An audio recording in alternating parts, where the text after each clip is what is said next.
మళ్ళీ మా అమ్మని తీసుకొచ్చినాం గుడ్ల సుషి పేషెంట్ ఆమెకు ట్రీట్మెంట్ కాలు ఇన్ఫెక్షన్ అయిందని తీసుకొచ్చినాం.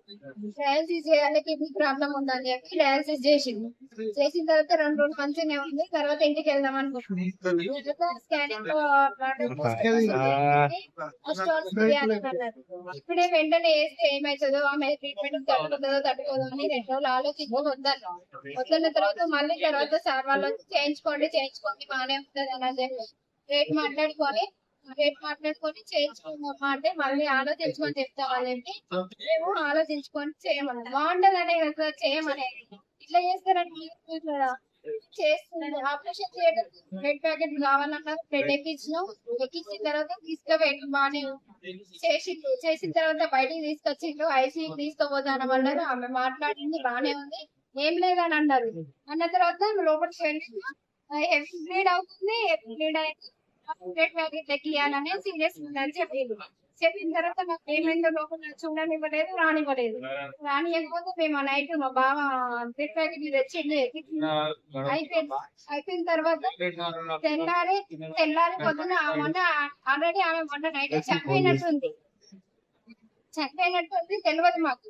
నిన్న మళ్ళీ పొద్దున ఓపెన్ సర్జరీ చేయాలని చెప్పి అదంతా ఓపెన్ చేసి బ్లడ్ ఎక్కించి ఇదంతా క్లాట్ అయిందంతా తీసేసి ఆమె చనిపోయిన బాడీకి అవన్నీ వేసింది సార్ వాళ్ళు. మాకు ఏం చెప్పకుండా బానే ఉంది శ్వాస ఆడుతుంది బానే ఉంది అని అన్నారు. మొత్తం అదంతా తీసేసినాక 24 hours కి చెప్తా అన్నారు. నిన్న నైట్ కూడా బానే ఉంది అని చెప్పిండు. ఇంతవరకు మొత్తం పోయి చూసేసరికి గాజు ఇవన్నీ మొత్తం వాపుస్తాయి. మొత్తం ఎక్కట్లేదు. మీరు డబ్బులు 1,50,000 కొట్టి 2,50,000 మరి మీరు మాకైతే లేదు, అన్నదమ్ములు లేరు, మా ఒక్కదే మాకున్న నడమే బతికినాము. మేము ఎక్కడికి పోవాలి ఇప్పుడు?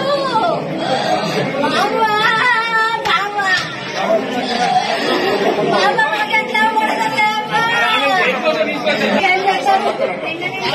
అదేం లేదు నాయన, మాకు చూసుకోలేదు. ఈ రోజు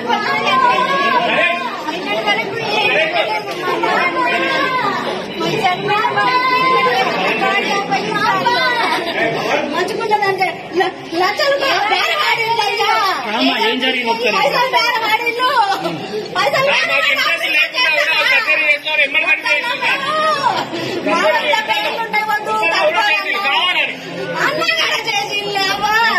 మొన్న చేసిండు, నిన్ననే చచ్చిపోయిందని మళ్ళా నిన్న చేసిండు. దాని మళ్ళా తీసిండు. నిన్నటి నుంచి మీరు రావద్దని చూడనియలేదు.